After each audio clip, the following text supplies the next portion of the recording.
खुशामदीद, आदाब, good morning, अस्सलाम वालेकुम। आप सबको हमारी तरफ से और प्रोग्राम आपने देखना शुरू किया जी सलाम जे के। आज माह फरवरी की 24 तारीख है, हफ्ते का पहला दिन है और हस्ब वादा आपके सामने हाजिर खिदमत है प्रोग्राम सलाम जे के लेकर। उम्मीद है कि आप सब खैरियत से होंगे और ख़बरों का पिटारा खोलने से पहले आपको याद दिलाते चले कि आप इस प्रोग्राम में भी ज्वाइन कर सकते हैं।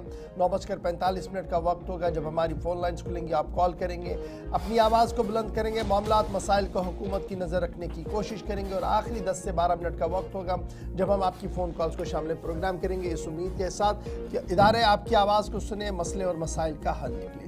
इस प्रोग्राम में देश दुनिया की खबर रहती है, जम्मू कश्मीर के हालात वाक़ात पर हमारी नज़र रहती है और हम आप तक न सिर्फ टेलीविज़न के ज़रिए से आप तक हर खबर से बाखबर रखते हैं, बल्कि अपनी राब्ता site Facebook, YouTube, Twitter, Instagram और हमारी ऑफिशियल वेबसाइट www.gulistanews.in पर भी हम हर पल आपके सामने रहते हैं और ख़बर, तज्ज़िया और तबसरा लेकर आपके सामने आने की कोशिश करते हैं।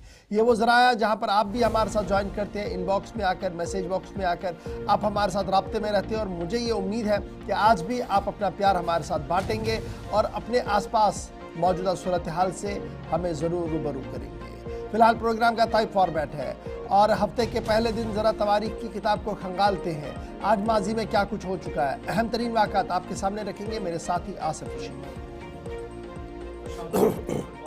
आप सबका बहुत बहुत शुक्रिया हमारे साथ इस प्रोग्राम का हिस्सा बनने के लिए। प्रोग्राम में आज सबसे पहले बात होगी आज के दिन की, यानी फरवरी की 24वीं तारीख है, साल 2025। आखिरी कुछ दिन है तारीख के आईने में आज के दिन को ज़रा समझते हैं। हिस्ट्री ऑफ द डे के एतबार से कई आज वाक़यात माजी में रोनमा हुए जो आपके सामने फॉर्मेट के मुताबिक रखना लाजमी हम समझते हैं।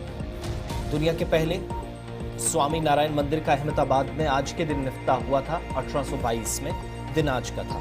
इससे एक बरस कबल 1821 में मैक्सिको ने स्पेन से आज़ादी हासिल की। आज स्पेन यौम आज़ादी मना रहा है। 1866 में अमेरिकी राजधानी वॉशिंगटन डीसी में झंडा लहराया गया मुल्क का उस वक्त के हिसाब से। उसके बाद 13 मरतबा जो अमेरिका का मौजूदा वक्त में कौमी परचम है वो तब्दील हो चुका है।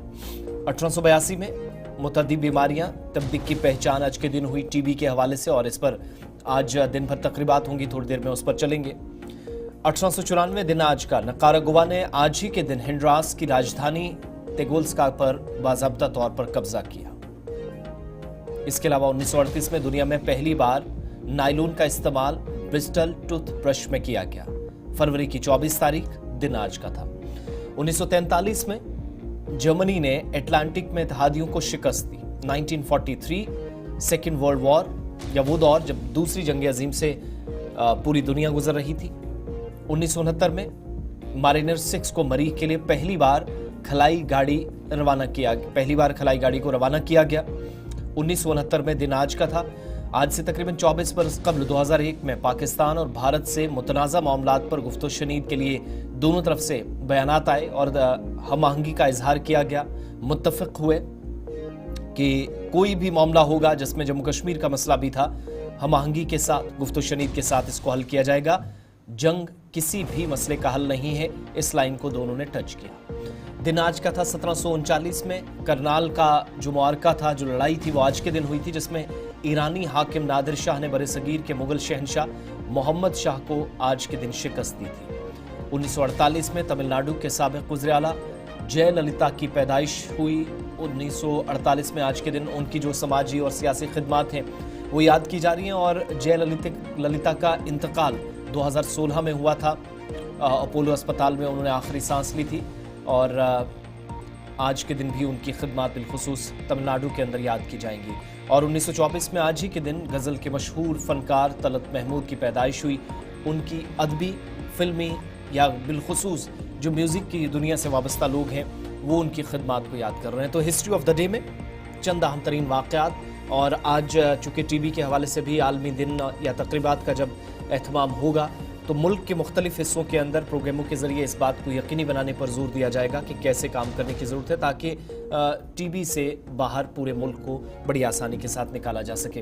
हिस्ट्री ऑफ द डे के बाद ख़बरों की तरफ चलेंगे और आज सबसे पहले हम मुनासिब समझते हैं कि वो ख़बरें आप तक पहुँचें जो बैनुल अक़वामी सतह पर सबसे ज़्यादा शह सुर्खियों में है।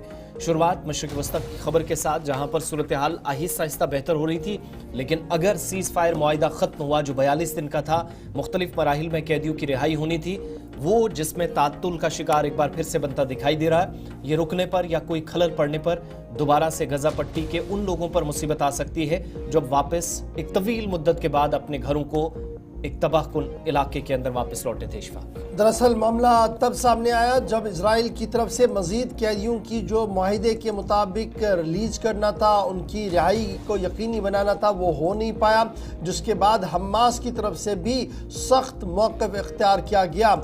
इधर हमास ने जहां ये साफ कर दिया कि अमन माहिदे पर अमल दरामद के लिए इजराइल को भी आगे बढ़ना होगा, और जिस तरीके से मुज़ाकराती अमल के मुताबिक कैदियों की रिहाई होनी थी, अगर वो रुक जाती है तो मुज़ाकरात शायद आगे नहीं बढ़ सकते हैं। यानी हमास की तरफ से ये साफ कर दिया गया कि अगर इजराइल चाहता है कि मुज़ाकरात आगे बढ़े तो उसके लिए उन्हें भी उन शराइत पर काम करना होगा जिन शराइत पर इस वक्त हमास की तरफ से काम किया जा रहा है, और मरहलावार तरीके से उन यरगमालियों को रिहा किया जा रहा है जो गुज़श्ता साल एक हमले के दौरान अगवा किए गए थे।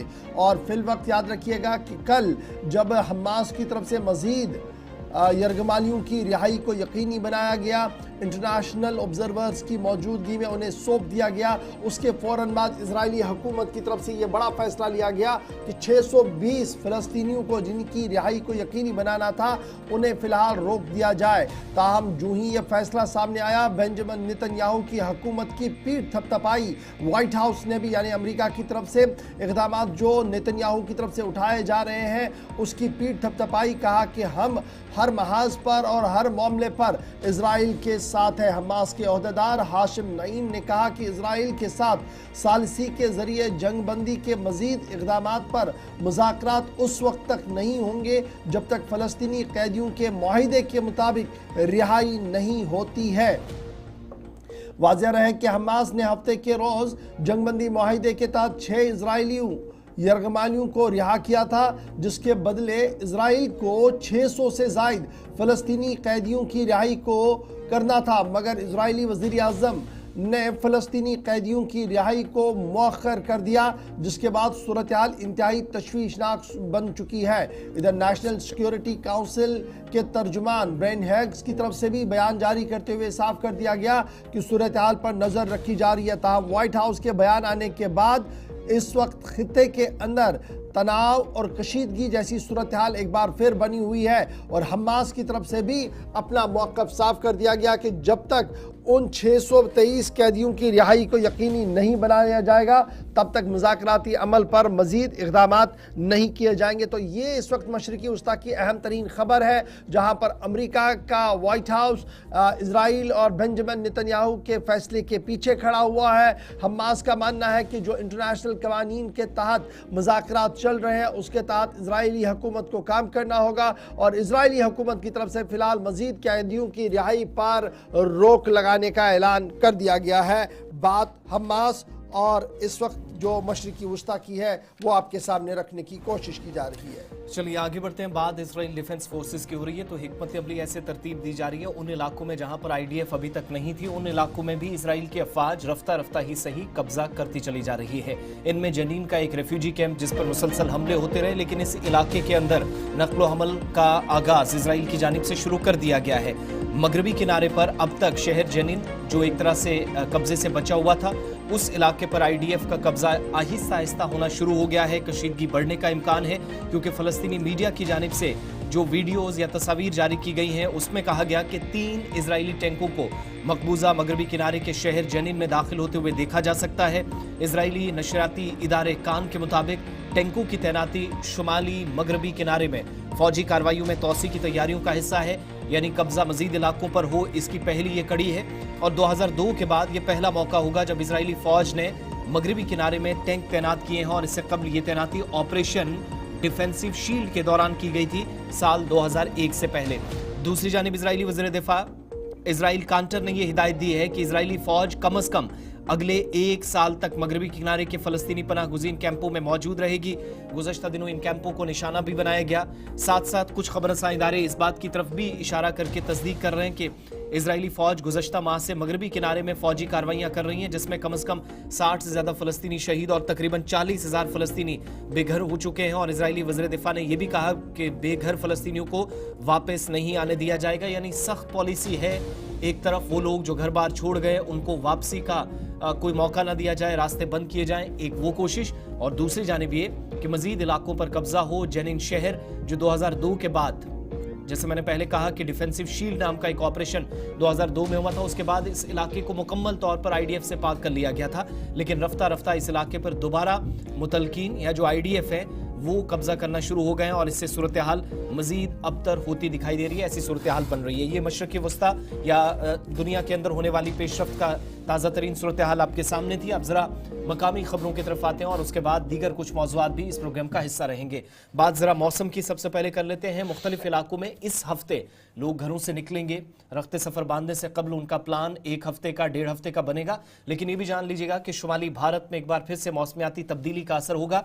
और अच्छी खबर यह है कि कल से यानी रात से ही मुख्तलिफ हिस्सों में मगरबी हवाओं का असर दिखना शुरू हो जाएगा और महकमा मौसमियात जम्मू कश्मीर ने एक बार फिर से 25 से 28 के दरमियान बर्फबारी और बारिशों के एक और मरहले की पेशनगोई कर दी है।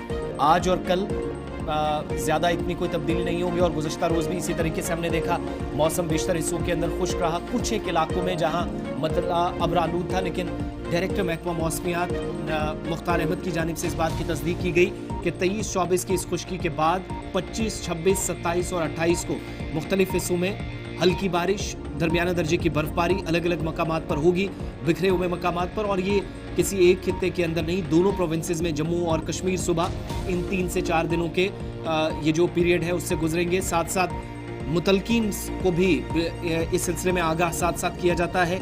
ये भी कहा गया है कि ख़ास तौर से जो बालाई इलाके हैं, जिनमें एक बड़ा हिस्सा साधना टॉप का है जो एक कसीर आबादी को बालाई हिस्से में जोड़ता है, राजदान पास है, सोनमर्ग जुजिला गुमरी एक्सेस है जहां से लद्दाख की तरफ रास्ता जाता है, मुगल रोड जो मुसलसल बंद है, सिंथन टॉप बंद है, इन एरियाज के अंदर ज़्यादा बर्फबारी का इम्कान है एज़ कम्पेयर टू निचले एरियाज।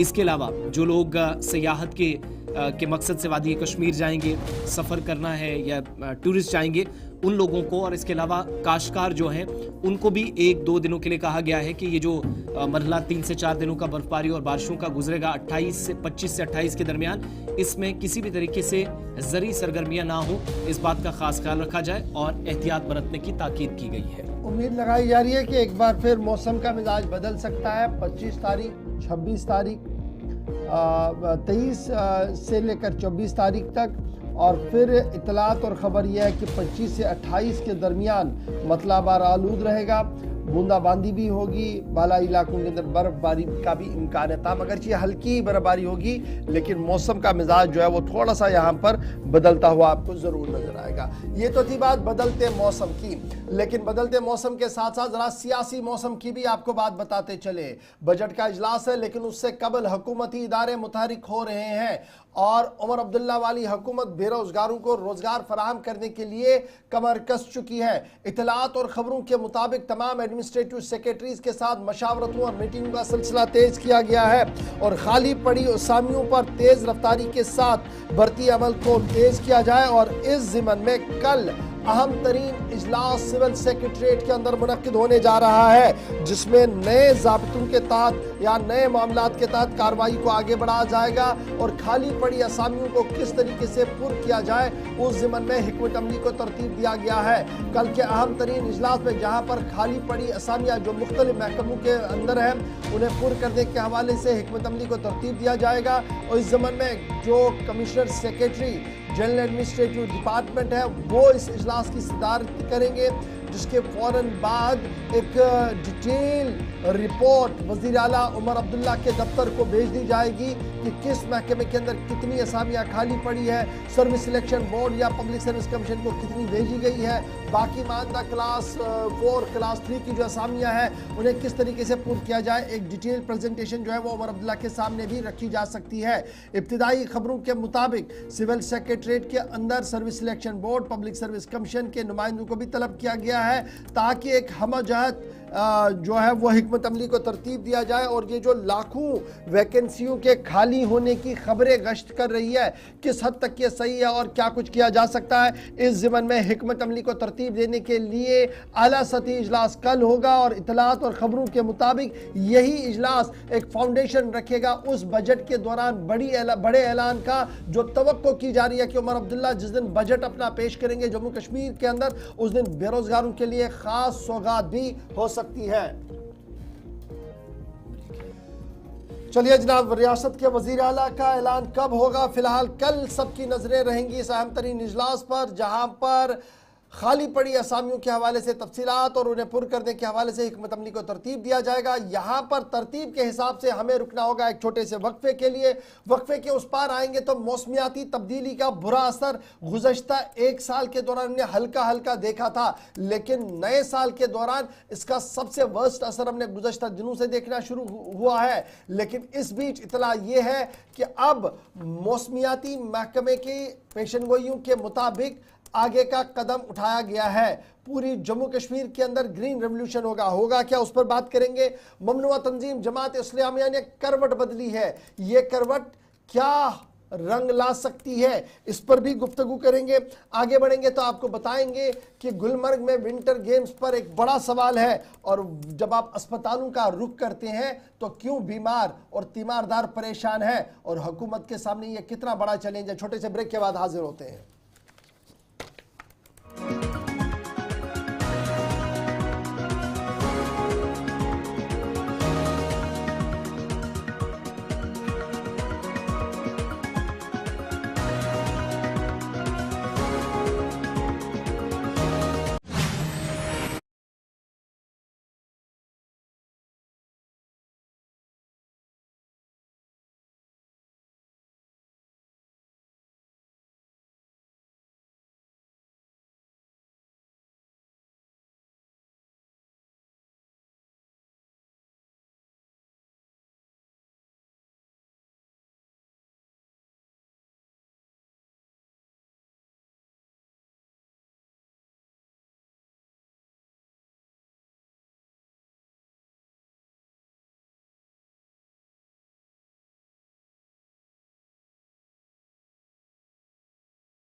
ब्रेक के बाद दोबारा इस्तेकबाल प्रोग्राम आप देख रहे हैं जी सलाम जेके, और सलाम जेके में खबरों के सफर को बढ़ाते हैं आगे और जरा बात करते हैं उस बड़े मंसूबे की जिसके तहत ग्रीन कवर को बढ़ाने की बात हो रही है। गुज़श्ता 2-3 महीनों के दौरान सब सोने में लगी आग सबके सामने थी, धुआं पेड़ हो रहे थे और तरह तरह के सवालात भी पूछे जा रहे थे कि क्या वाकई तौर पर ड्राई स्पेल की वजह से इतने बड़े पैमाने पर आग लगी या आग लगाने के पीछे कुछ और मुहरिकात और वजूहात थे जिसकी पर्दादारी की गई और अभी तक भी चंद हकाइक सामने नहीं आए हैं। लेकिन इस बीच शहर के अंदर और गांव देहात के अंदर ग्रीन कवर को बढ़ाने के हवाले से इकदाम किए गए हैं और इब्तिदाई खबरों के मुताबिक अब जम्मू कश्मीर सूबा कश्मीर के अंदर तकरीबन 1.5 करोड़ के करीब नए पौधे लगाने का मंसूबा है। जम्मू कश्मीर में शजरकारी मुहिम महकमे की तरफ से नया हदफ मुकर्रर किया गया है।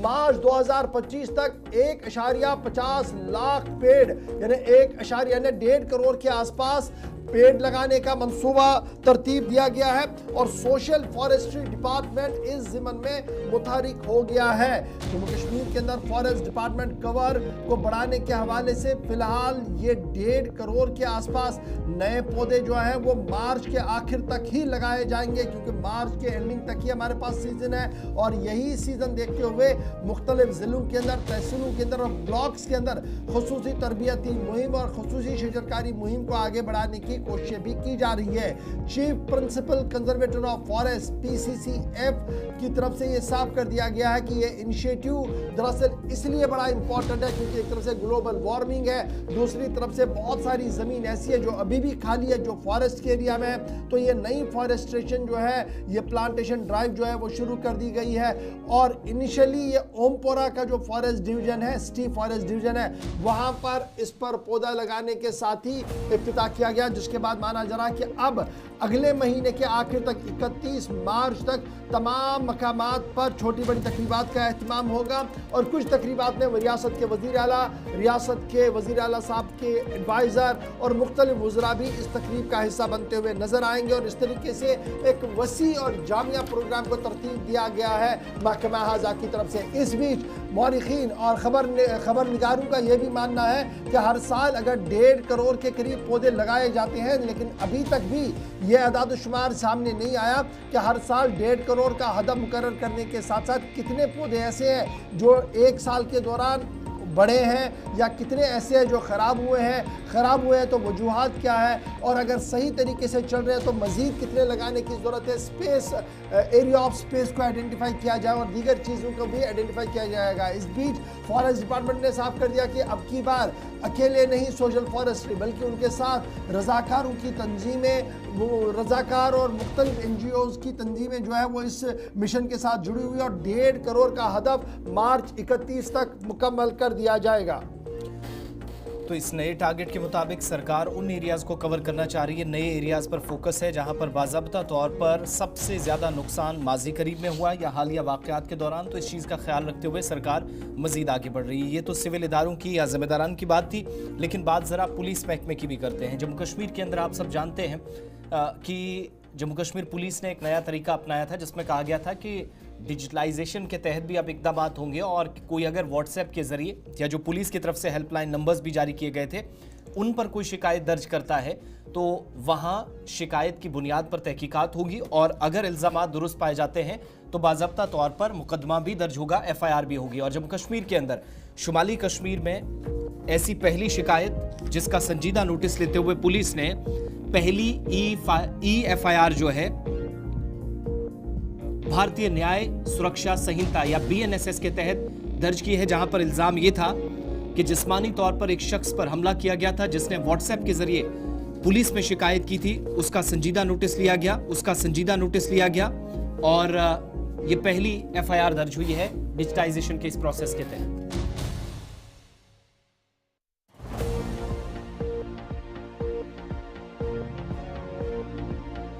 खबर हम आपको बता रहे हैं कि जम्मू कश्मीर के अंदर नॉर्थ कश्मीर का हंदवारा इलाका जहां पर पहला FIR दर्ज कर लिया गया है और साथ साथ 0 FIR भी लगा है। और ये बड़ी काबिले जिक्र बात ये है कि ये FIR लगने के साथ ही अब तरह तरह के सवालात भी पूछे जा रहे हैं वकला बरादरी ये कह रही है कि बड़े पैमाने पर इसकी तशहीर होनी चाहिए थी। किस तरीके से व्हाट्सएप पर आप एफआईआर दर्ज कर सकते हैं और जीरो एफआईआर का मतलब क्या कुछ होता है। वहीं दूसरी तरफ से पुलिस और दाखिला महकमे के जो जिम्मेदारान हैं उनका मानना है कि नए कानून का इतलाक पूरे मुल्क के अंदर हो चुका है। गुज़श्ता दिनों लेफ्टिनेंट गवर्नर ने भी मीटिंग ली, फिर मीटिंग वैसी ही दाखिला वजारत के अंदर दाखिला वजीर साहब ने भी ली है और उसके बाद जिस तरीके से हरी झंडी मिली है तो कानून का निफाज तो हो गया है। लेकिन पहला EFIR भी दर्ज हंदवारा जिला कुपवारा के अंदर 22 फरवरी को हो चुका है। व्हाट्सएप पर FIR दर्ज करने के फौरन बाद 3 दिन के अंदर अंदर आपने हार्ड कॉपी पर भी दस्तखत करने होते हैं ताकि ऑफिशियल डॉक्यूमेंटेशन में फिर उस FIR को भी लगाया जाए। इस बीच अभी भी दिल्ली बहुत दूर है, नए कानूनों का इतलाक हुआ है, लेकिन लाखों लोग ऐसे हैं जिन्हें नए कानूनों के बारे में कुछ भी ज़्यादा कुछ पता नहीं है और वकला बरादरी में भी अभी बहुत सारा इस पर मंथन करने की ज़रूरत है। सीनियर वकीलों की तरफ से कल इस बात की वजाहत भी कर दी गई है। तो बड़ी बात ये कि नया कानून जो BNSS लग चुका है उसके तहत पहला EFIR दर्ज हो गया है और ये जीरो FIR भी इसी के साथ 22 फरवरी को दर्ज हुआ है। क्रिमिनल प्रोसीजर कोड्स को देखते हुए, दीगर कानूनों को देखते हुए और अब भारतीय नागरिक सुरक्षा जो सुरक्षा का कानून है BNSS है उसके तहत ही ये इंडिविजुअल की तरफ से EFIR और जीरो FIR जो रिप्लेस किया जाएगा बाद में उसको दर्ज कर लिया गया है। ये तो थी बात कानून की। बहुत सारी तब्दीलियां हुई हैं, आप सबको जानने की जरूरत है, लेकिन दाखिला वजारत जब तक इस मामले पर मजीद इक़दाम नहीं उठाती और आम लोगों तक जाने की कोशिश नहीं करेगी, शायद तब तक ये EFIR और दीगर मामले बहुत सारे लोगों की समझ से भी बाहर रहेंगे। फिलहाल बढ़ते हैं जी आगे। बात ममनुआ तंजीम जमात इस्लामिया की भी करते हैं। जमात इस्लामिया पर मरकजी हुकूमत ने कलदम होने का ऑर्डर जारी कर दिया और इस तंजीम पर पाबंदी आयद है और लगातार पाबंदी रहेगी। लेकिन असेंबली इलेक्शंस के दौरान तंजीम के चंद अराकीन बाहर आए जिन्होंने इस बात का ऐलान किया कि वो जमहूरियत की जड़ों को मजबूत और जमहूरियत के खेल में अपने किस्मत को आजमाना चाहते हैं। अगरचे माना जा रहा था कि जमात का काडर बढ़ चढ़कर इसमें हिस्सा लेगा, लेकिन बहुत सारे मकामात पर सूरत हाल उसी तरीके की देखने को मिली। लेकिन अब खबर यह है कि जमात के उन लोगों ने जिन्होंने चुनाव में हिस्सा लिया था और जिन्हें मॉडरेट ग्रुप माना जा रहा है, उन्होंने एक नए नाम के साथ एक नई तंजीम का ऐलान कर दिया है। जमात इस्लामिया नए नाम के साथ एक नए महाज पर आ चुकी है और जस्टिस एंड डेवलपमेंट फ्रंट इस नए महाज का नाम रखा गया है, यानी जस्टिस, इंसाफ और तरक्की का महाज, justice and development front JDF इसका नाम रख दिया गया है। Justice and development front Jammu Kashmir के अंदर नई तंजीम का नाम रख दिया गया है। सारे अरकान जो जमात इस्लामिया ममनुआ तंजीम के थे लेकिन इलेक्शंस के दौरान काफ़ी ज़्यादा एक्टिव हुए थे, उन्होंने रात देर गए जम्मू कश्मीर के अंदर एक नया ऐलान कर दिया कि जस्टिस एंड डेवलपमेंटल फ्रंट से नाम से नई तंजीम का आगाज़ हो गया है और श्रीनगर में बाज़ाब्ता तौर पर इसका इफ्तिताह भी कर दिया गया है। कल जनूबी कश्मीर के अंदर भी बाज़ाब्ता तौर पर एक अवामी इज्तिमा किया गया था, जिसके बाद ज़राए इब्लाग के साथ बात करते हुए उन लीडरों की तरफ से यह साफ कर दिया गया कि मौजूदा हुकूमत यानी नेशनल कॉन्फ्रेंस और उमर अब्दुल्ला वाली हुकूमत अगर अवाम दोस्त फैसला लेती है तो उस अवाम दोस्त फैसले का यह नतीजा होगा कि जस्टिस एंड डेवलपमेंट फ्रंट इस अवाम दोस्त पॉलिसी का हिस्सा बनेगी। ताहम अगर अवाम मुखालिफ फैसले लगे तो ऐवान के बाहर इस पर जमकर हंगामा भी होगा, यानी ऐवान के अंदर हिज़्ब इख्तिलाफ भारतीय जनता पार्टी घेरने की कोशिश और ऐवान के बाहर ये नया महाज जस्टिस एंड डेवलपमेंट फ्रंट नाम का जो नया महाज बना है जिनका ताल्लुक जमात इस्लामिया से है, ये सरकार को घेर सकती है अगर अवाम दोस्त फैसले नहीं आए। ताम देखना होगा कि ये नया महाज किस तरीके से पेनिट्रेट करेगा, क्योंकि अभी हाल फिलहाल में चुनाव नहीं है, चुनाव बल्दियात के हैं। तो क्या जस्टिस फॉर डेवलपमेंट फ्रंट जो जमात का एक दूसरा नाम आ चुका है, क्या ये बल्दियाती इदारों में हिस्सा लेंगे और बल्दियाती इदारों में हिस्सा लेने के बाद क्या वाकई तौर पर अपने काडर को मजबूती के साथ आगे बढ़ा पाएंगे? एक बड़ा सवाल इन तमाम लीडरों के लिए होगा जिन्होंने कल अपनी नई तंजीम जस्टिस एंड डेवलपमेंट फ्रंट का ऐलान कर दिया है।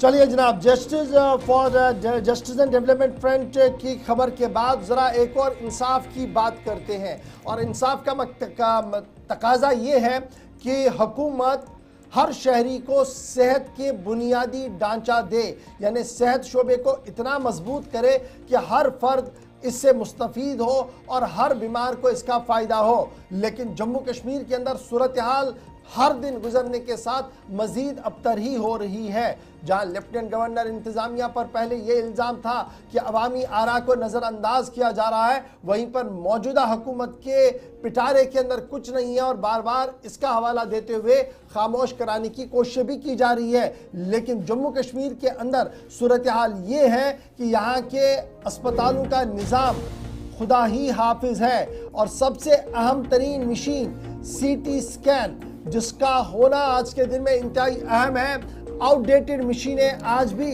जम्मू के मुख्तलिफ अस्पतालों के अंदर है। आज जरा जम्मू पर खुसूसी फोकस करते हुए आपको ये बताते चले, जम्मू के अस्पतालों की हालात इंतहाई अबतर है। बच्चा अस्पताल से लेकर CD अस्पताल तक आप जाएं, बोन्स एंड जॉइंट से लेकर नए मेडिकल कॉलेज की सूरत हाल को देखें तो हर दिन आपको एक नई कहानी देखने को मिलती है।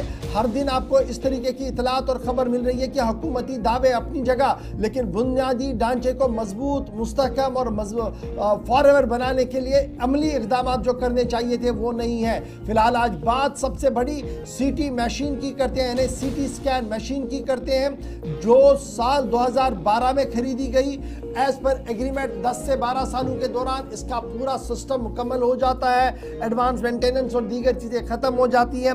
लेकिन उसके बावजूद भी ये मशीनें चल रही हैं और पिछले कई महीनों से कई अस्पतालों के अंदर ये मशीनें ख़राब भी है। CT स्कैन की मशीनें ख़राब है और ज़िम्मेदार जो हैं उनका ये मानना है, यानी Jammu Kashmir medical supplies corporation के जो सोर्सेज हमारे हैं उनका मानना है कि बिल्कुल खबर सही है, मशीनें आउटडेटेड हो गई है। नई मशीनों के लगाने के लिए भी इकदाम उठाए जा रहे हैं और हर मशीन का कॉस्ट अप्रॉक्सीमेटली 7.82 करोड़ रुपया है, यानी आप मान लीजिए 8 करोड़ के आसपास ये एक मशीन आएगी।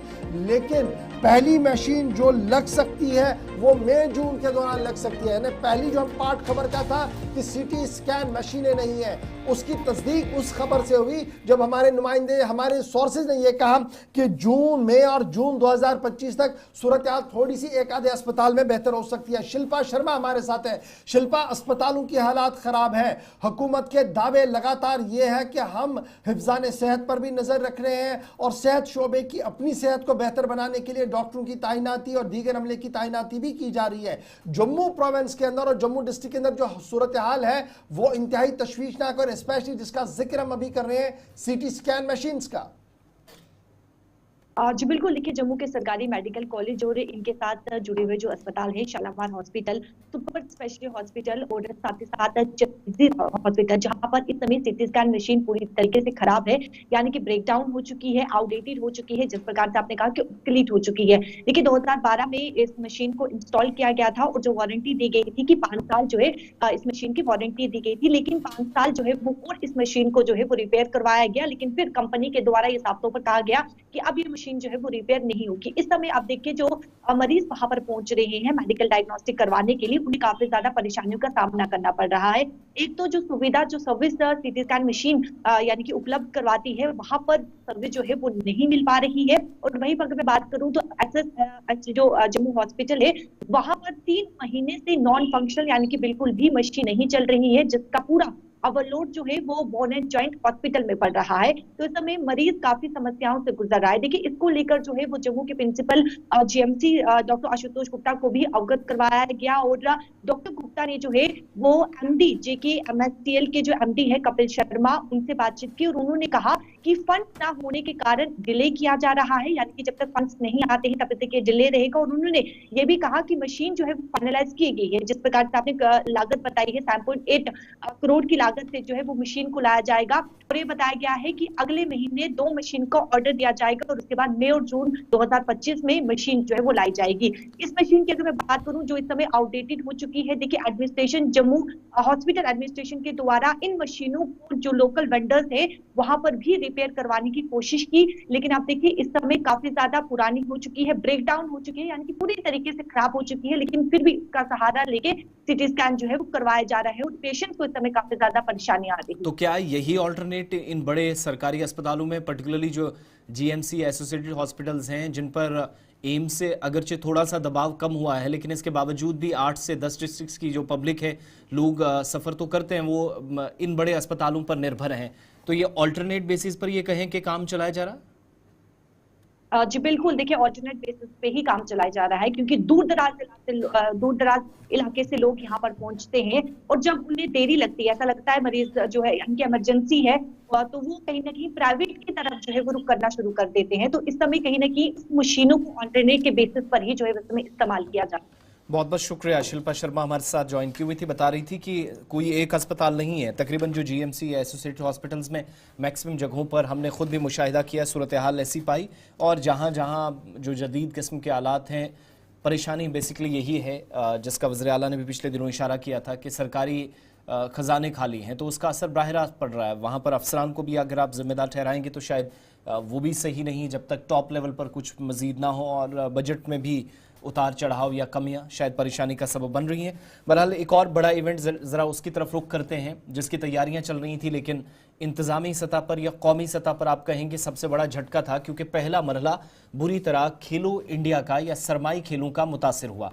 उस हिस्से के अंदर जहां पर 1000 एथलीट्स मुल्क की मुख्तलिफ रियासतों से आए थे, तैयारियां की जा रही थी। 22 से 24 और 25 के दरमियान जब तक ये पहला मरहला मुकम्मल होना था, एथलीट्स मुख्तलिफ फील्ड्स में खेलने आए थे, लेकिन ऐसा नहीं हुआ। इन सब के बीच दूसरे मरहले में हम दाखिल हुए हैं, लेकिन यहाँ पर भी ये तवक्को की जा रही है, चूँकि जिस हिसाब का मौसम है और बर्फबारी काफ़ी कम हुई है गुलमर्ग के अंदर, हालांकि 2 दिन पहले बर्फबारी हुई, लेकिन वो इतनी ज़्यादा बर्फ़ नहीं है जितनी ज़रूरत इस वक्त है, ख़ास तौर से विंटर ओलंपिक्स के लिए, विंटर गेम्स के लिए, जहां 5वें खेलो इंडिया का एहतमाम गुलमर्ग के अंदर होने जा रहा था। और इसी दौरान जो स्की के मुकाबले हैं दूर दराज पहाड़ी सिलसिले में, आप कह सकते हैं कि ये वाहिद वो खेल है जो इस सीज़न में अभी तक हम देख सके हैं, जिसका इफ्तिताह कल वज़ीर आला की जानिब से किया गया। सेकेंड लीग है, लेकिन जहाँ तक थर्ड लीग की बात है या फर्स्ट लीग की बात है, अभी कोई भी पहला क्या दोबारा होगा या नहीं, लेकिन वज़ीर आला की तरफ से इस बात की तरफ भी इशारा किया गया, अगर मुमकिन हुआ, मौसम ने साथ दिया, बर्फबारी हुई, जिसकी तरफ पहली खबर में भी आपको मौसम के हवाले से अपडेट बताया, तो शायद मार्च के पहले हफ्ते में वो जो खेलों का एक बड़ा हिस्सा सरमाई खेलों का मुतासिर हुआ था, उस तरफ हम जाएं। लेकिन ये भी डिपेंड तभी है कि बर्फबारी अच्छी हो, एक अच्छा वेट स्पेल जिससे जम्मू कश्मीर गुजरे, उसके बाद इस पोजीशन में कम से कम कंसर्न लोग आ सकते हैं। फिलहाल जो तैयारियां की गई थी वो पहला मरला बिल्कुल पूरी तरीके से ख़त्म हुआ।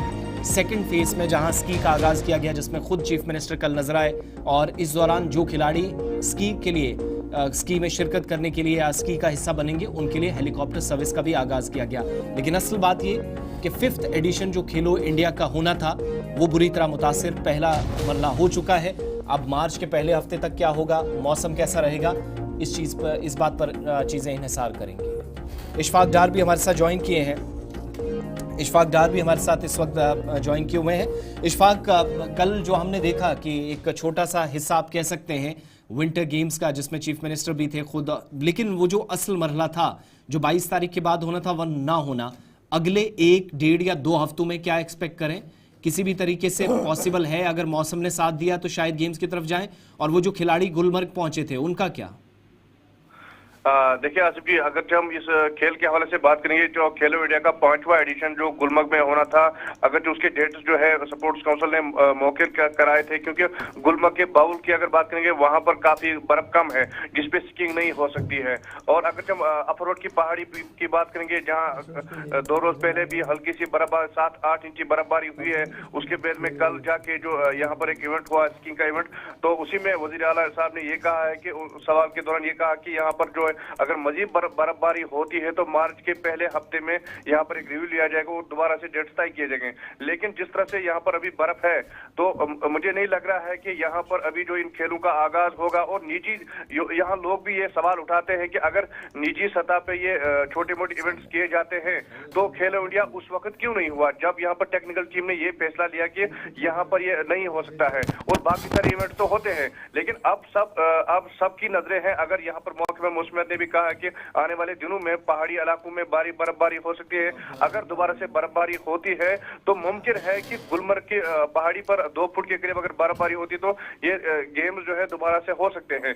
लेकिन फिलहाल यही कह सकते हैं कि ये खेल जो है फिलहाल यहाँ पर पूरी तरह से मुअत्तल हुए। खेलो इंडिया पे तो सवाल है होगा नहीं होगा, लेकिन कल जो वजीर आला साहब ने ये हेलीकॉप्टर सर्विसेज शुरू कराने का फैसला किया और कहा कि एक्सपर्ट्स इस पर मजीद काम करेंगे और बहुत जल्द ये एक मकबूल तरीन मकाम दोबारा से बन सकता है, इसका क्या फ़ायदा होगा और कहाँ से कहाँ तक इसको लिया जाएगा और क्लाइमेट पर इसका किस तरीके का असर पड़ सकता है आसपास?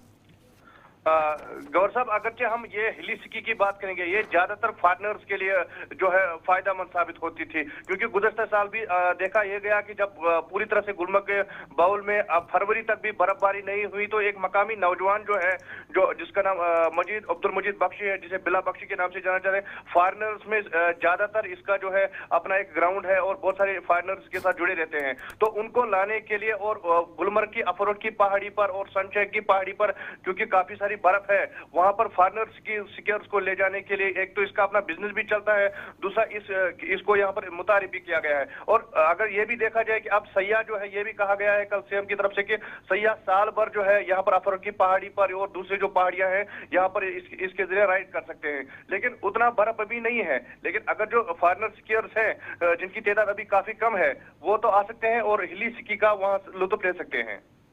बहुत बहुत शुक्रिया तफसीलात फराहम करने के लिए। स्कीइंग के हवाले से थोड़ी सी पेशरफ्त, लेकिन इंतज़ार जो असल है कि क्या वो मरहला जो रुक गया था वो आगे बढ़ पाएगा या नहीं, ये बड़ी बात है। खेल के हवाले से जब बात हो रही है तो हमें ब्रेक पे भी जाना है, लेकिन उससे पहले क्रिकेट के मैदान से एक अच्छी खबर, वैसे तो मैक्सिमम लोग वाकिफ़ ही हैं लेकिन अपडेट देना ज़रूरी है। और इस मैच की हार और जीत का फ़र्क कैसे दो टीमों के मुस्तकबिल पर पड़ा है। पाकिस्तान, जिसके लिए रास्ता लगभग टूर्नामेंट से बाहर का साफ हो गया है, चैंपियंस ट्रॉफी के मुकाबले में जो सबसे बड़ा मुकाबला था पाकिस्तान को शिकस्त हुई। सेमीफाइनल में टीम इंडिया लगभग जा चुकी है। विराट कोहली की 51वीं सेंचुरी आई, 100 रन नॉट आउट बनाई। दुबई के अंदर होने वाले इस मुकाबले में भारत ने 242 रनों का जो लक्ष्य है वो चीज कर लिया और इस तरीके से टीम इंडिया ये मुकाबला जीत कर सेमीफाइनल में राह आसान करने में कामयाब भी हो गई। विराट कोहली के अलावा श्रेयस अय्यर ने भी शानदार बैटिंग की, 50 रन उनके बल्ले से भी आए। इसी तरीके से आपको ये भी याद दिलाते चलें कि टॉस मोहम्मद रिजवान ने, पाकिस्तान के कप्तान ने जीता था। बैटिंग का उनको मौका मिला था लेकिन टीम अच्छा नहीं कर सकी। 49.4 ओवर्स में टीम 241 रन बनाकर आउट हो गई और टीम इंडिया ने 42.3 ओवर्स में 244 रन 4 विकेटों के नुकसान पर मुकम्मल कर लिए।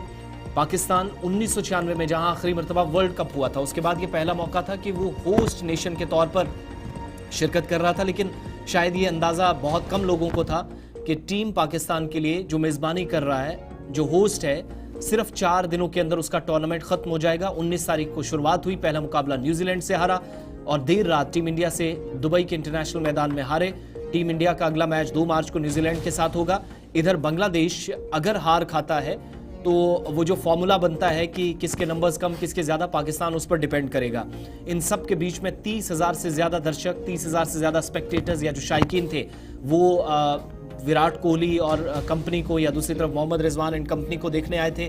ख़राब परफॉर्मेंस के लिए शदीद नुक्ताचीनी खास तौर से सिलेक्शन पैनल की पाकिस्तान के अंदर हो रही है और बड़े पैमाने पर इसके बाद तब्दीलियां भी मुतवक्के हैं। जिस हिसाब से कल गेम पर्टिकुलरली पाकिस्तानी प्लेयर्स ने खेली मिडिल ऑर्डर में, जिस हिसाब से स्लो रन रेट, बहुत ज़्यादा डॉट बॉल जिनकी परसेंटेज 66% से ज़्यादा रही, कप्तान, नायब कप्तान और दीगर तमाम इंक्लूडिंग बाबर आजम सब पर सवालात खड़े हुए और इस मुकाबले के बाद पाकिस्तान की तकरीबन इस टूर्नामेंट से छुट्टी हो गई है सिर्फ 4 दिनों के अंदर और भारत की हमवार सेमीफाइनल के लिए हुई है। अगला मैच जो लीग का है यानी बहुत शॉर्ट टूर्नामेंट है, तो तीसरा मुकाबला जो लीग स्टेज का होगा वो भारत और न्यूजीलैंड का इसी मैदान पर होना है, सेम पिच पर 2 मार्च को। वक्त छोटे से ब्रेक का है, फौरन लौटेंगे तो आपको बताएंगे कि दीगर कुछ मौज़ूआत भी इस प्रोग्राम का हिस्सा हैं।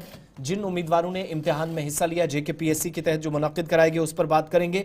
लद्दाख की क़यादत से मरकज़ के हवाले से जो बातचीत का सिलसिला था वो थोड़ा सा रुका है, ब्रेक लगा है, नाराज़गी का इजहार उस पर, और साथ साथ बजट इजलास की जब नेशनल कॉन्फ्रेंस या हुकूमत तैयारियां कर रही है तो हिज़्ब इख्तिलाफ भी कमर कस रहा है और आपको उन लोगों की बात भी बताएंगे। आदाद-ओ-शुमार जम्मू कश्मीर के मुख्तलिफ हिस्सों में लाखों की तादाद में कारोबार करते हैं, लेकिन बात जहां तक रजिस्ट्रेशन की है तो सवालात कुछ नंबर्स पर उठे हैं। ब्रेक के उस पार मुकम्मल तफसील।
ब्रेक के बाद प्रोग्राम सलाम जेके में आपका इस्तकबाल 9:30 बज रहे हैं। 9:40 के आसपास आपकी कॉल्स का सिलसिला भी शुरू किया जाएगा। थोड़ा अर्ली इस हवाले से बात करेंगे, लेकिन तब तक कुछ खबरें भी ज़रा आप तक पहुंच जाएं जब तक आपकी बात आपकी कॉल्स के ज़रिए सुने। बात बजट इजलास के हवाले से मुसलसल हम कर रहे हैं। कुछ ही दिनों का आप कह लीजिए फासला है या कुछ दिन बचे हैं। इस महीने के बाद मार्च में जैसे हम दाखिल होंगे तो बजट इजलास जम्मू कश्मीर में शुरू होगा। तमाम अरकान असम्बली जहां हुकूमत की जानिब से तैयारियां की गई हैं, वहीं दूसरी जानिब भारतीय जनता पार्टी जो 28 सीटों के साथ दूसरी बड़ी जमात भी है, जिसके पास एक बड़ा मौका है हुकूमत को घेरने का भी। बजट इजलास से कबल भारतीय जनता पार्टी की हिकमत अमली क्या रहेगी? तमाम अरकान असम्बली की एक अहम तरीन मीटिंग जम्मू के अंदर मुनक्किद हुई। पार्टी के सरबराह में मौजूद रहे और मरकजी वजीर डॉक्टर जितेंद्र सिंह की रिहाइशगाह पर होने वाली इस मीटिंग में तमाम MLAs खास तौर से सूबे के हवाले से, अपने अपने इलाकों के हवाले से, बजट के हवाले से किसी के खदशात होंगे, सवालात होंगे, एतराज़ात होंगे और हुकूमती सतह पर जो इकदाम उठाए जाएंगे उस ताल्लुक से जो भी बात रखनी होगी तफसीली तौर पर इस पर गुफ्तो शनीद की गई है। जम्मू के अंदर आइंदा दिनों में जब इजलास जम्मू में असम्बली के अंदर मुनक्किद होगा, नेशनल कॉन्फ्रेंस की जानिब से जितने भी अब तक वादे किए गए वो वादे पूरे न करने का इल्ज़ाम भी MLAs की जानिब से डायरेक्टली लगाया गया। और मौजूदा वक्त में नेशनल कॉन्फ्रेंस पर इन इल्ज़ामात के बीच जब बजट पेश होगा तो हुकूमत की जानिब से किए गए वादों में से कितने फ़ीसद वादे पूरे होंगे, इस सवाल का जवाब भी तलाशने की कोशिश हुई और तफसीली तौर पर तबादला ख्याल हुआ। डॉक्टर जितेंद्र सिंह जिन्होंने तमाम कानून साजों को ये मशवरा दिया है कि रूलिंग पार्टी को, नेशनल कॉन्फ्रेंस को हर एक महाज पर सख्त मज़ाहमत का सामना करना पड़े, इसके लिए तैयारियां की जाएं। लेकिन असेंबली के अंदर जब भी आप किसी भी मामले में इंटरवीन करेंगे तो आपके पास पुख्ता सबूत, एविडेंसेस या शवाहिद होने चाहिए। किसी भी मामले पर आप बहस करेंगे तो पर्सनल अटैक से इस बहस या इस गुफ्तो शनीद के दौरान आप बचिएगा। ये मशवरा एज ए सीनियर उन्होंने तमाम कानून साजों को दिया है। यानी कुल मिलाकर अगले महीने से जो दंगल आप देखेंगे दिल्ली के अंदर जब बजट इजलास होगा और पहला बजट होगा यूनियन टेरिटरी का, भारतीय जनता पार्टी भी पूरी तरीके से कमर कस चुकी है और किस तरीके से हुकूमत की खामियों को और हुकूमत के दीगर मामलों को देखना होगा, उस ज़िम्मन में तमाम तैयारियां जो है वो मुकम्मल कर ली गई है। कल doctor Jitendra Singh, leader of opposition, और दीगर लीडर्स इस अहम तरीन इजलास में शरीक थे, जिन्होंने टाइमली किस तरीके से हमने इंटरवेन करना है, प्रॉपर कानून के तहत किस तरीके से देखना है, उस ज़िम्मन में हिकमत अमली को तरतीब दे दिया गया। और इस मीटिंग के बाद ये साफ लग रहा है कि हंगामा किस कदर असम्बली के ऐवान के अंदर इस बार देखने को मिल सकता है। बढ़ते हैं जी आगे, बात ज़रा लद्दाख की भी करते हैं, क्योंकि लद्दाख के लोगों को उम्मीद थी कि मुज़ाकरात का ताना बाना होगा, मुज़ाकरात के ज़रिए से मसले का हल होगा और उम्मीदों के बरक्स ही फिलहाल लद्दाख की लीडरशिप को देखने को मिला है, क्योंकि मरकज़ की तरफ से नई डेट्स का ऐलान नहीं किया गया, पुरानी डेट पर मीटिंग नहीं हुई, जिसके बाद लीडर्स की तरफ से भी बयानात और काउंटर बयानात का सिलसिला शुरू हो गया है। वज़ारत दाखिला के अंदर होने वाली मीटिंग के बारे में कोई अता पता नहीं है। लेह एपेक्स बॉडी ने इस पूरे मामले पर अपनी बरहमी का इजहार किया है। हुकूमती इदारे सीरियस नहीं है, न तो उस मुज़ाकरात और मशावरत का खाका सामने रखा गया जो किया गया था, न उस हुक्मनामे की अमल दरामद लद्दाख के अंदर देखने को मिली है। को चेयरमैन ट्रेंग दोरजे साहब का बड़ा बयान इस ज़िम्मन में सामने आया है और दोरजे का यह भी मानना है कि जिस तरीके से लेह एपेक्स बॉडी और करगिल डेमोक्रेटिक अलायंस दो ग्रुप है, लेकिन मामलात एक ही है। लद्दाख यूनियन टेरिटरी की मामलात को लेकर हम एक ही सब पर है, इसलिए नेक्स्ट कोर्स ऑफ एक्शन को देने के लिए, यानी आइंदा की हिकमत अमली को तरतीब देने के लिए मजीद डिस्कशंस की ज़रूरत है। और इस ज़िम्मन में आने वाले चंद दिनों में लेह एपेक्स बॉडी और करगिल डेमोक्रेटिक अलायंस का मुश्तरका इजलास भी हो सकता है, क्योंकि याद रखिएगा नई दिल्ली के साथ मुज़ाकरात का तय डेट था लेकिन दावतनामा नहीं आया। एक तरफ से ये परेशानी, दूसरी परेशानी ये थी कि मीटिंग से पहले मिनट्स ऑफ द मीटिंग्स को जारी करना था, वो भी नहीं हुए। और उसके बाद अब लद्दाख की लीडरशिप ये मान रही है कि नई दिल्ली के अंदर संजीदगी नहीं है, नई दिल्ली लद्दाख के मामलात को समझकर हल नहीं करना चाहती और यही वजह है कि ताखीर के साथ मामले को लिया जा रहा है। ट्रेंग दोरजे का मानना है कि आने वाले चंद दिनों के अंदर अंदर मजीद मीटिंग्स की जाएंगी, हिकमत अमली को तरतीब दिया जाएगा ताकि बुनियादी एजेंडे पर अमल दरामद होकर मरकज के साथ मुज़ाकराती अमल को मजीद तेजी के साथ हमकिनार कराया जाए। कामयाबी के साथ ये चंग दोरजे साहब का बयान तब सामने आया है जब वजारत दाखिला ने अभी तक भी लद्दाख की लीडरशिप को नई तारीखों का ऐलान नहीं किया, मीटिंग्स के बारे में नहीं कहा और ना ही मिनट्स ऑफ द मीटिंग्स अभी तक जारी कर दिए गए हैं। चलिए उम्मीदवारों की भी जरा बात कर लेते हैं। अहम तरीन दिन जम्मू कश्मीर के एतबार से नौजवानों के रोजगार का जहां तक मसला है, कल चूंकि खाली असामियों के हवाले से भर्तियां कहां तक पहुंची, क्यों खाली असामियों को पुर नहीं किया गया, किस डिपार्टमेंट में तशहीर के बावजूद भी काम मुकम्मल नहीं हो सका, इस हवाले से एक अहम इजलास कल होना है। इस पर ज़रूर हमने मुकम्मल तफसीलात रखी हैं, आगे चलकर मजीद बात होगी। लेकिन साथ साथ उन नौजवानों की बात जो इम्तहानात के जरिए पूरे प्रोसेस का हिस्सा बनकर रोजगार हासिल करने और निज़ाम का हिस्सा बनने की कोशिशें कर रहे हैं। प्रीलिम एग्ज़ाम जो KS का हुआ है Jammu Kashmir public service commission के तहत, वो इतवार को मुनक्किद हुआ। पूरी यूटी के अंदर 71 इम्तहानी मराकज़ कायम किए गए थे और जम्मू सूबे के अंदर जहां 43 मराकज़ थे, सेंटर्स थे, वहीं एग्जामिनेशन सेंटर्स की तादाद 28 वादी कश्मीर के अंदर थी। मकामी सतह पर जो तस्दीक इदारों की जानिब से की गई, जिम्मेदारान की तरफ से की गई, Jammu Kashmir public service commission JKPSC इस प्रिलिमिनरी एग्जामिनेशन को कराने में ऐसा तरीके से मुनाकिद एग्ज़ाम हो, इसके लिए जो कोशिश की जा रही थी उसमें कामयाब नजर आया। 19,000 उम्मीदवारों ने शिरकत की, 19,776, यानी आप 20,000 के करीब तलबा जो 71 एग्जामिनेशन सेंटर्स में एग्ज़ाम देकर गए हैं।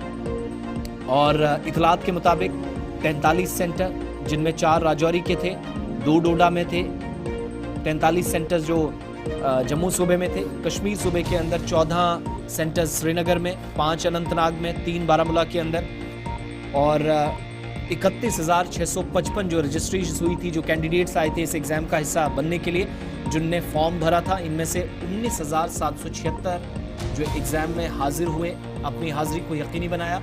13,881 जम्मू सेंटरों के अंदर, 5,895 उम्मीदवार कश्मीर सूबे में सेंटर्स के अंदर हाजिर हुए।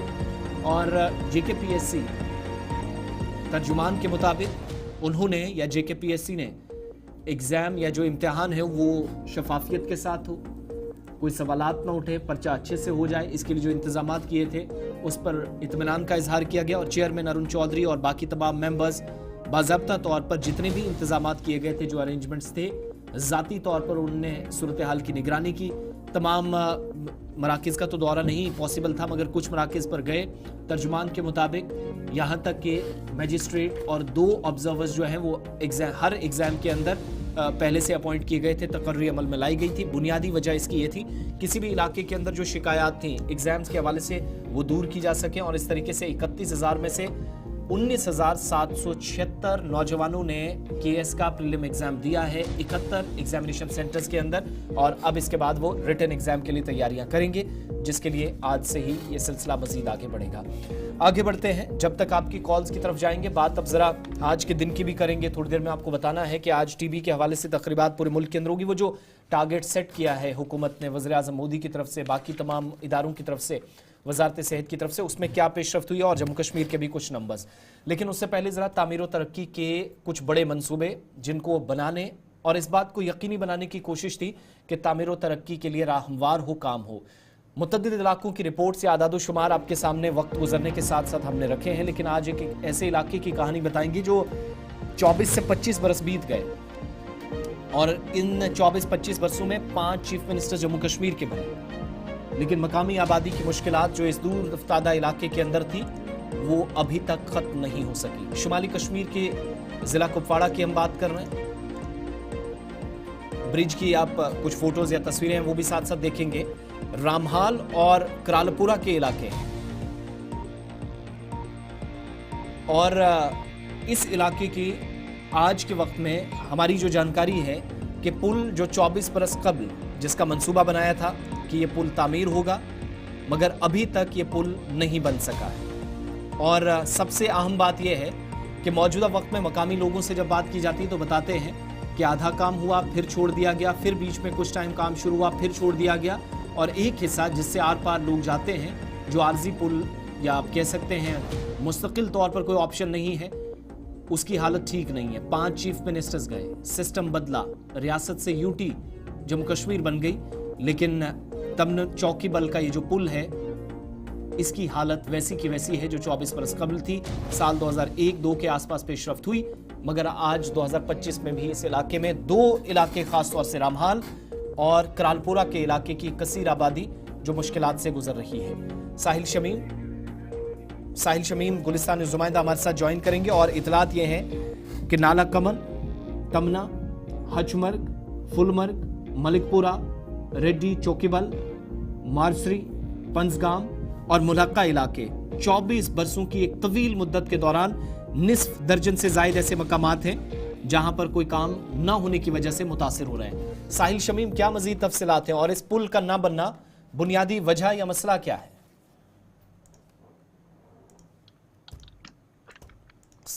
साहिल शमीम, आप सुन पा रहे हैं? साहिल शमीम, आप तक आवाज पहुंच रही है? दोबारा से कनेक्ट जरा कीजिएगा। लेकिन हमारी जो जानकारी है इस पुल के मुतालिक पता ये चलता है जी सर कि रामहाल और चौकीबल व करालपुरा 3 बड़े एरियाज हैं। 24 बरसों में कर दिया, ठीक है। मकामी लोगों की जानिब से जो गुलिस्तान के न्यूज के साथ तस्दीक भी की गई कि इन गांवों के कई डेलीगेशंस अवामी राब्ता मुहिम जब अफसरान की जानिब से हुई तब भी अफसरान से मिले और माजी में भी हुकूमतों से और मौजूदा वक्त में भी हुकूमत के नोटिस में, लेकिन इसके बावजूद पुल नहीं बन सका। साहिल, आप तक आवाज पहुंच रही है? जी आसिफ, बताइएगा ये क्या मामला है जो आज मकामी लोग बता रहे हैं तमन चौकीबल के कि एक कसीर आबादी मुतासिर हो रही है, 24-25 साल हो गए पुल नहीं बना, क्या वजूहात हैं? जी आसिफ, मैं आपको बता दूं सरहदी जिले कुपवाड़ा में ऐसे बहुत सारे पुल हैं जो अभी तक नहीं बने हुए हैं। हालांकि महकमा JKPC की जानिब से जो है करोड़ों रुपया खर्च किया गया है। अगर हम बात करेंगे चाहे इस रामहाल इलाके की बात करें या जो इस कहबिल दरिया पे तकरीबन 3 से 4 पुलें जो है वो बन रही थी तकरीबन 20 साल पहले, लेकिन अभी तक जो है वो मुकम्मल नहीं किए गए। वही ये भी एक पुल है जहां से तकरीबन 5-8 गांव जो है इस पुल से जुड़ जाते हैं, वो आर पार चल सकते हैं। या अगर स्कूली बच्चों की बात करें या बीमारों की बात करें, काफी सारे लोगों को मुश्किलातों का सामना करना पड़ता है। लेकिन ऐसे बहुत सारे पुल है, डिस्ट्रिक्ट कुपवाड़ा में तकरीबन 10 से 12 पुल हैं जिनमें करोड़ों रुपया खर्च तो किया गया है, लेकिन अभी तक जो है वो मुकम्मल नहीं किए गए हैं। बहुत सालों से ऐसी ज़ेर इल्तवा में पड़े हुए हैं। हालांकि कई सरकारें जो है वो बदल गई है, तब तो यहाँ पर जो है जम्मू कश्मीर में रियासत हुआ करती थी, लेकिन अब यूटी भी बन गया है। तो लेकिन इस यूटी इंतजामिया में भी जो है अभी तक इन पुलों पे काम नहीं किया गया है। लोग जो है हर साल सरापा एहजाज होते हैं, कई जाने जो है वो ज़ाया हो गई है। इस जब भी पानी ज़्यादा आता है, सैलाब की सूरत हाल होती है, कई जाने जो है तो इसमें ज़ाया हुई है। वजह बताइए, क्या है हुकूमती सतह पर DPR नहीं बना, प्लानिंग सही तरीके से नहीं, अप्रूवल नहीं हुआ क्या इसका?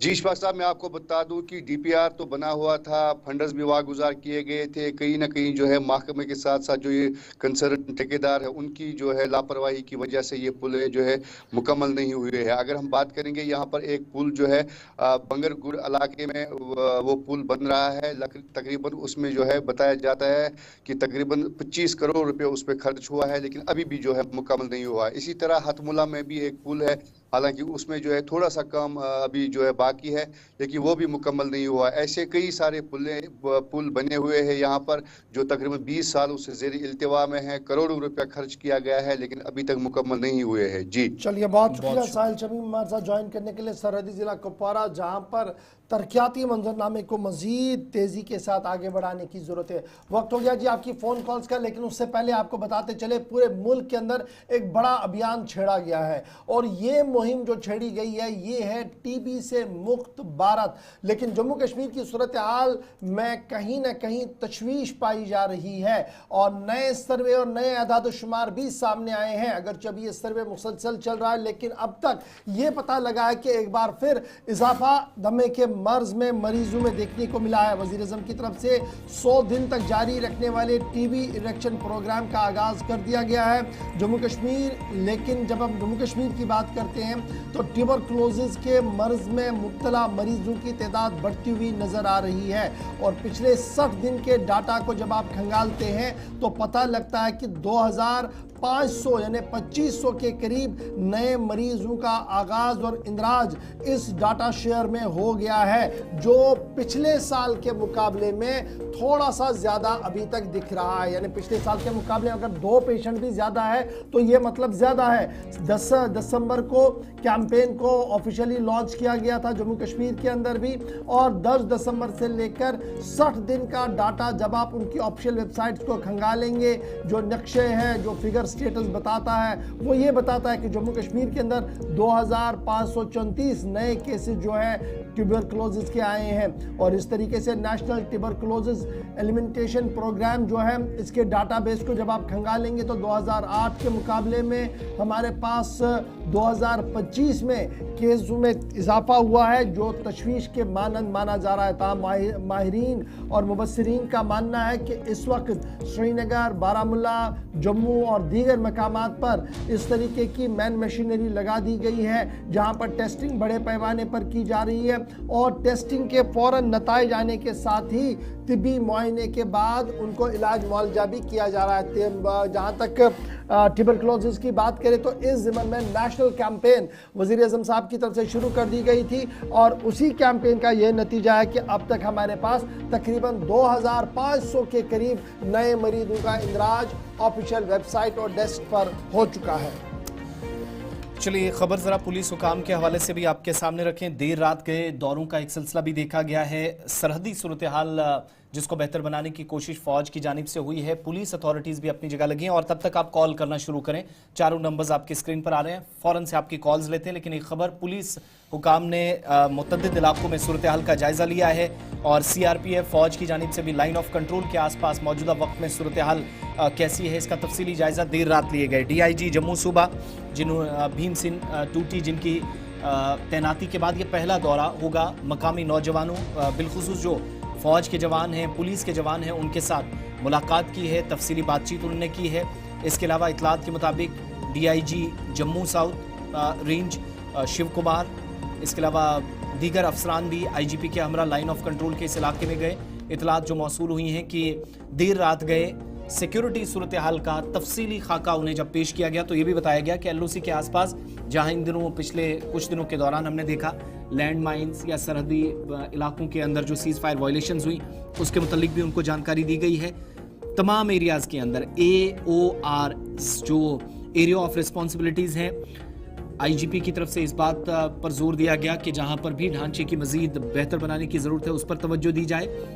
इसके अलावा VDGs को फौरी तौर पर बॉर्डर पुलिस पोस्ट के आसपास जहां जहां ज़रूरत है उनकी तरबियत पर जोर दिया गया। बेटर कोऑर्डिनेशन हो BSF के साथ, फौज के साथ, इस बात पर जोर दिया गया। इसके अलावा भीम सिंह टूटी ने एक meeting general officer commanding GOC 10th division Indian army Akhnoor के साथ भी अखनूर के अंदर तफसीली जायजा इस मीटिंग में लिया है, और ये meeting general officer commanding GOC 10th division Indian army Akhnoor के साथ हुई है। इसके अलावा फौज, जम्मू कश्मीर पुलिस और BSF लाइन ऑफ कंट्रोल के आसपास अमन इस्तेकाम को यकीनी कैसे बनाएंगे, खास तवज्जो इस बात पर हो, VDGs को इन्वॉल्व किया जाए, इस बात पर जोर दिया गया। देर रात इस दौरे के दौरान अखनूर सेक्टर के अंदर सिक्योरिटी सिचुएशन को डिस्कस किया गया पुलिस और फौज की जानिब से। अब जरा कॉलर्स की तरफ चलेंगे, कॉल करना आप शुरू करें। चारों नंबर्स आपकी स्क्रीन पर आ रहे हैं और एक एक करके आपकी कॉल लेंगे। 10 मिनट का वक्त है, फटाफट से कॉल करें, टीवी की आवाज बंद करें, कम से कम वक्त में अपनी बात रखेगा। फर्स्ट कॉलर लाइन पर है। हेलो हेलो, अस्सलाम वालेकुम। वालेकुम अस्सलाम व रहमतुल्लाह। खबर साहब बस अर्ज कराई थी ट्रांसपोर्ट नगर पारिमपोरा पे मोहम्मद सिद्दीक।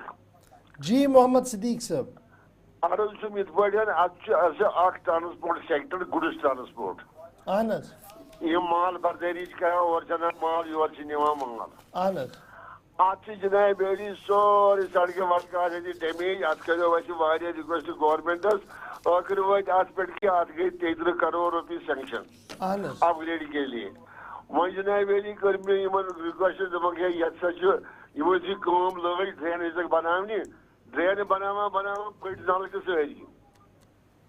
अच्छा जी, तो नलक फट सारी जनाब बेड़ी वाटर वर्कस वाल अत मज मदद करान तिमन गोस बह पर्सनली तम रेस्पॉन्ड करान।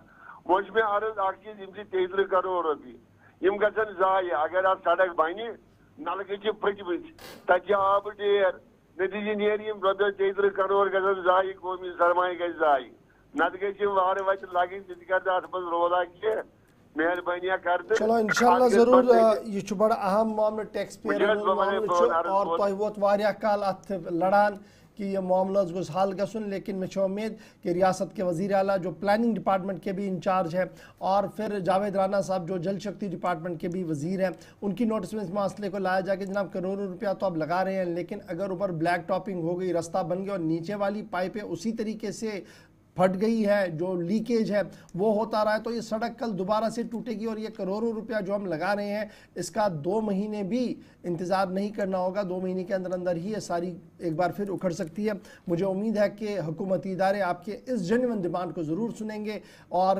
उमर अब्दुल्ला साहब और उनकी काबीना ज़रूर इसकी ओर खुसूसी तवज्जो देंगी। जी एक और कॉलर। हेलो, नाम बताइएगा, कहाँ से?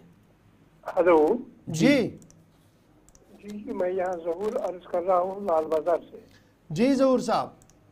हाँ जी, अर्ज ये है गवर साहब, ये जो सुपर स्पेशलिटी अस्पताल है शहीन बाग, वहाँ का जो नज़्म ज़ब्त है वो बहुत वीरान हो गया है। बुजुर्गों के लिए, सीनियर सिटीजनों के लिए कोई अलग सी लाइन नहीं है, सुबह जाना पड़ता है। ओपीडी के लिए वहाँ कोई इंतज़ाम नहीं है। सर्दियों से इंसान ठिठर जाता है, सुबह सवेरे 7 बजे 8 बजे जाना पड़ता है। फिर भी कितनी वो तजलील हो रही है इन बुजुर्गों की, वहाँ कोई इसका सिस्टम नहीं। भाई नंबर जिसको होता है, डेट जिसको होता है चिट्ठी पर लिखकर, फिर कहते हैं नहीं आप इसको बाहर दूसरा डेट ला कर यही कीजिए। बहुत ज़बरदस्त वहाँ पे ये जो सिस्टम है वो दरहम बरहम हो चुका है। तो मेहरबानी की आप कभी भी, आपसे गुजारिश है कि कभी भी आप अपना कैमरा टीम वहाँ भेजिए और देखते कि कैसी वहाँ पे वो खुद वहाँ पे मुशाहिदा करके ये देखेंगे कि कैसी तस्दील हो रही है। बहुत शुक्रिया हुजूर कॉल करने के लिए। और बिल्कुल जेन्युइन सा डिमांड है कि डॉक्टर साहब ने डेट दे दिया है तो डैट मीन्स ड्यू डेट है और एक मैकेनिज़्म होना चाहिए था। जिस तरीके से हर जगह है ऑनलाइन रजिस्ट्रेशन का, बहुत सारे लोग वैसे आते, ऑफलाइन का भी बंदोबस्त होता, लेकिन अगर अभी तक नहीं हुआ तो मुझे उम्मीद है कि हेल्थ डिपार्टमेंट की जो जिम्मेदारान है और स्पेशली सुपर स्पेशलिटी अस्पताल के जो जिम्मेदारान हैं वो कोई ऐसा वाया मीडिया देखे कि हमारे बुज़ुर्गों को ज़्यादा तकलीफ़ वहाँ पर ना हो और कोई रास्ता निकाला जाए, क्योंकि बहुत ज़्यादा प्रेशर अस्पतालों पर है। इसका खुद मैंने मुशाहिदा भी किया, लेकिन खामियां बहुत ज़्यादा है जिन्हें दूर करने की ज़रूरत है। एक और कॉलर हमारे साथ। हेलो, अस्सलाम वालेकुम। जी वालेकुम सलाम।